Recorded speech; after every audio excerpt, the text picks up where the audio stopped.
Yeah, we're standing for this episode because I'm feeling chaotic. Kind of like this Rusical. Hello everybody and welcome back to the show you didn't ask for, Ryan's Rundown. I am your host, Ryan. First of all, for any of my IGTV viewers, I so apologize that last week's video had to be split up into two parts. I was fully unaware that Instagram TV had a time limit. Y'all, I am really feeling myself this episode. I had such a rush of dopamine. I think that's the right brain chemical. Watching last night's episode, I'm filming this on Saturday, by the way. I don't know. I really love this freaking show, and I love drag, and I love just art, and I just love it all. Here's the disclaimer part of my video. I am not a drag artist. I've never done drag. If anybody wants to put me up in drag and put me on the stage, please let me know because I would love that. Yeah, this is all done with good intention. It's not trying to be hateful. I'm just giving my unsolicited thoughts and opinions on a show that I love to watch. So yeah, take it with a grain of salt. And with that being said, let's get into the episode. Last week we said goodbye to my pick for Miss Congeniality, Miss Lala Ree, and honestly, I'm still sad about it. I'm really gonna miss her. I really hope she gets Miss Congeniality because I think she deserves it. Go stream Bad Bitch Tip on your favorite music platform because it is a certified bop. So I'm going to actually start off this review with all of these storylines I'm picking up, especially this episode, just because I kind of pick them all up at the beginning of the episode and then kind of play out as the episode goes along. So the first one I want to talk about is Denali, and so when we come back into the workroom, we're seeing that Denali is visibly upset about being safe last week, which we talked about all about that kind of Rose and Denali safe storyline last week if you want to check that out. But I totally get it, and we're kind of getting we honestly get a misdirect in this first 20 minutes of the episode with Rose and Denali wanting the same part for the Rusical, and then eventually Rose gets the part and Denali gets her second choice, or the choice she really doesn't even want. And so they're editing her confessionals in a way that makes it seem like Denali is really down and not going to live up to the part that she is given, but as we will see that play out, it is quite the opposite. I'm starting to see a storyline develop with Rose a little bit, not really crazy. This is definitely the episode that she's gotten the most screen time, mostly in confessionals and Untucked, but I still am not seeing a clear, we have no major plot lines really yet. We don't really know much about Rose, which at this point is not a bad thing. Usually with these shows, if you don't really have any plot points or we don't really know your backstory yet and we're about halfway through the season, that's probably a good sign. Tina Burner. We're getting a lot of Tina time this episode. Lots of Tina time, which I'm not mad about it. I think Tina gives really funny confessionals sometimes. And the last storyline I want to bring up is Candy, and Candy's this huge personality, so Candy gets a storyline every episode whether or not she's featured in it. I'm kind of getting the vibe that now that Tamisha and Lala are both gone, and I kind of considered them the narrators of the season, now that they're both gone, I'm almost wondering if they're trying to pit either Tina or Candy as the narrator, because they are getting a lot of confessional time even if they're not super heavily involved in the episode. So that's kind of where I'm thinking that is going for the rest of the season. The next day we enter the workroom and we find out that is Rusical week, and the queens this week will be debuting social media the Unverified Rusical, where I'm kind of on the fence about Rusical episodes. I don't hate them, but I don't love them either. Just jumping ahead a little bit, was this my favorite Rusical? No, it was fine. In my opinion, I will say that I think that season 12's Madonna Rusical is the best Rusical that they've ever done. I wanna rule the world.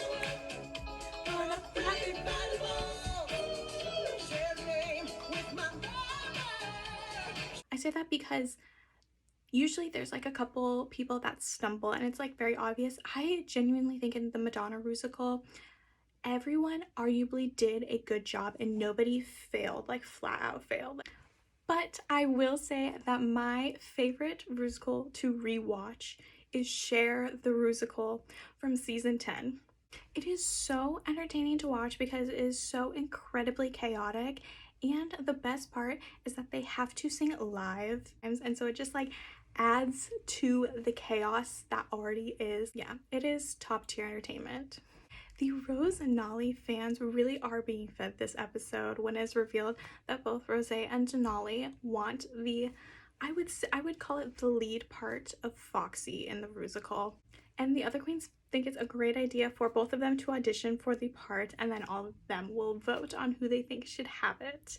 And this is kind of where this kind of storyline of Rose is the obvious choice, but her friend Denali also wants this big role to try and like step out from like the fading in the background that she thinks she is happening to her. And then Denali doesn't get the part and is like, this is where we're getting the misdirect starts, but then Denali really pulls through for us. It is time for the main stage. Overall, this Rusical was fine. I prefer when they do like jukebox style musicals about like one diva, or like they're very referential in like the song department, just because I think it flows a little bit better. This was a little clunky for me, but I will confess to something. I was on the Drag Race subreddit about like a month ago. I rarely ever go on there, but I was just curious one day, and I saw rumors that the Rusical was supposed to be a Christina Aguilera Rusical, and I was like super hyped for that. I was like, oh my gosh, that is such a good idea. And then social media, that's just a weird, it's just a weird topic. I don't know, that's a weird topic to have like a Rusical about. Giving a quick rundown on everybody's characters. Sorry, I have my notes right here. We have Tina as the MC, so she's like the MC, and her character is referencing Liza Minnelli in Cabaret, which is a great musical. You should go watch it if you haven't seen it. We have Olivia Lux is like playing like Facebook moment. Rose is the lead character of Foxy, who is referencing Barbara Streisand in Funny Girl. Miss Utica is playing Twitter, Miss Tweets, that's cute. Simone is Instagram. Candy is LinkedIn, which I think is so funny that like they included LinkedIn. That's so random. Elliot is TikTok, and then Denali and Gottmik are playing the Russian bots. Hello, editing Ryan here, fresh out the shower. I totally forgot to mention when I was talking about references in the Rusical, which there are probably 50 million that I did not clock in the Rusical, but one that I totally forgot to mention when I filmed this earlier was the big portion in the middle that included Candy, Simone, Utica, and Elliot, and then Tina was there too, was they were referencing Cell Block Tango from Chicago, which is literally my favorite musical, so I don't know how I totally forgot to mention that. So my top picks for this challenge, I think Rose, Denali, and Tina were hands down the best parts of this Rusical. Rose, Rose was meant to do this. Like, this was honestly Rose's challenge to lose. Denali really stepped up to the plate and took a role she did not want, and like really just like made the most of it, hammed it up, almost stole the show, honestly. And Tina 100% had the biggest part of anybody. Again, jumping the gun, I do not agree with any of the judges' critiques. I thought Tina did amazing this week. And the theme on the runway this week was yellow gorgeous, so just all things yellow. My top picks of the week are as follows. Rose. I love this look. I love this look. The funny thing is, I actually hated the movie The Mask as a kid. It scared me so much, and I have not watched it since, but I love this. I think it's so clever. That outfit is yellow. I do not know what Michelle Visage was smoking that day. That is yellow. That is not orange. In the Instagram pictures, it comes off as yellow. On the show, it comes off as more maybe like a mustard yellow, but I didn't see orange at all. My next top runway is Simone. Now, I know I say Simone's my top runway every week, but she just like really sells it for me. My only thing is I wish the yellows matched a little bit more. I love the neon yellow of like her under outfit, like the suspenders and the boots. I don't know if it doesn't necessarily go with like the yellow of the jacket and the yellow of the hair. I don't really care. Like, Simone really sold the outfit. I think that's all that really matters to me. And my third and final top runway look of the week is Olivia Lux. Now, Olivia, oh my gosh. Usually I do not gravitate towards pageant queens. Olivia just does it so well, and like the ostrich puffs are just like, oh my gosh, I want some ostrich feathers in my life. Somebody get me some. She looks amazing, absolutely perfect head to toe. We move on to the judges' critiques, and we find out that our top 3 queens of this week are Rose, Denali, and Gottmik. And our bottom 3 queens are, surprisingly, Tina Burner, Simone, and Candy Muse. Now, here is my issue. I do not agree with a damn thing that the judges said last night about Tina Burner. I thought her runway was great. That's one of the best outfits she's done on the runway all season. She looked great. She had the biggest part in the Rusical. She was amazing. I think she really camped it up, and I think she did fantastic. So I don't know where they were coming from. Simone and Candy, I can understand. The worst in the Rusical, they would probably be down there, but I don't know. I just think that maybe, I think there was somebody else that should have been the bottom other than Tina. And the winner of this season's Rusical is none other than the wine lady herself, Rose.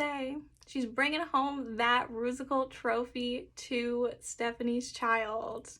And that means that Simone and Candy Muse are in the bottom 2, lip syncing for their life to Boss by Fifth Harmony. RIP Fifth Harmony. Now, I'm not going to lie. I was kind of having a little bit of heart palpitations watching this all unfold. First, when they like called who was safe and like who was in the top and bottom, I was very confused because I did not think Tina did bad. Simone and Candy, as we see every week, I really think that they're going to be in the top 4. So I was so confused. Like, I haven't had like anxiety, like heart palpitations during an episode like this since probably like Brooklyn and Evie's lip sync in season 11. And spoiler alert, that also ended up in a double Shantae. I will say for the record, I did call it before the lip sync. When they said that it was Simone versus Candy, I said, it's a double Shantae. I don't know, like, in what world that they would go home this early. I just, like, that was just, like, not making sense in my fantasy. Whether or not you think this lip sync was rigged is up for you to decide. Me, personally, I do not think it was. I think they both delivered amazing performances.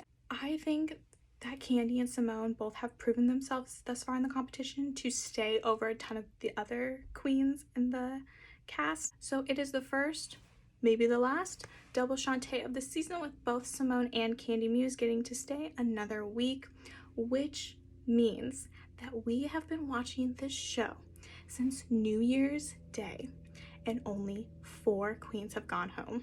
I really think this is going to take the cake for the longest season of Drag Race ever, but I'm not complaining at all. As far as my Untucked moment of the week, there wasn't really one standout moment for me. It was a little kind of like neutral Untucked this week because it ended up being a double Shantae. So they actually showed a lot more of the preparation for the lip sync because there wasn't footage of anybody going home. The obvious choice is all of the Rosenali content that we got during Untucked. I just think it's really sweet that we're seeing a genuine friendship blossom on our screens, and I'm really liking this like storyline. The other moment that I wanted to talk about was the dissolving of the winner's circle versus the B squad narrative that I've complained about over and over again for the past almost 2 months now because I'm so sick of it. The first 3 girls that went home all belonging to the B squad, there was almost this like B squad curse, but now that Lala Ree has gone home, that is the first winner's circle girl to go home. And then this week with Tina, Simone, and Candy all being winner circles queens and all in the bottom 3, they have kind of determined that B squad curse is done. And I just like, if I never have to hear the terms winner circle and B squad in the same sentence on Drag Race ever again, I'm gonna be so happy. As far as top 4, again, I don't know why I even keep repeating myself. It's gonna be Simone, Gottmik, Rosé, and Candy Muse. That is the top 4. Lala Ree from Miss Congeniality. Is it gonna happen? I don't know. I want it to happen. If it's not Miss Lala Ree, it's going to be Utica. As far as next to go, so the thing is that there is actually no new episode next week. They're doing like COVID special, which they also did for Drag Race UK. If you're not watching Drag Race UK, literally what are you doing? We have to stand Bimini Bomb Boulash. Come on.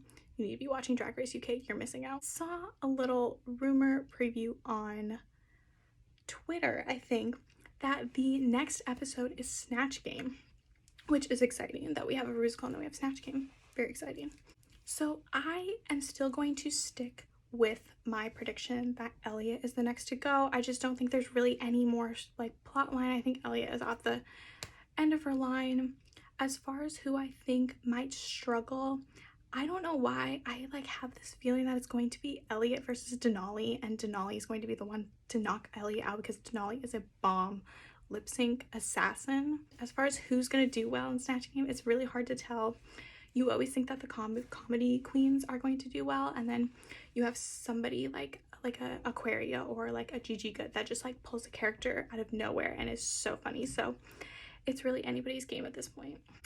And that was another episode of Ryan's Rundown. And from me and this week's winner, Rosé, we wish you a good day, a good night, a good whenever you're watching this. And thanks for watching. Much love. Until next time.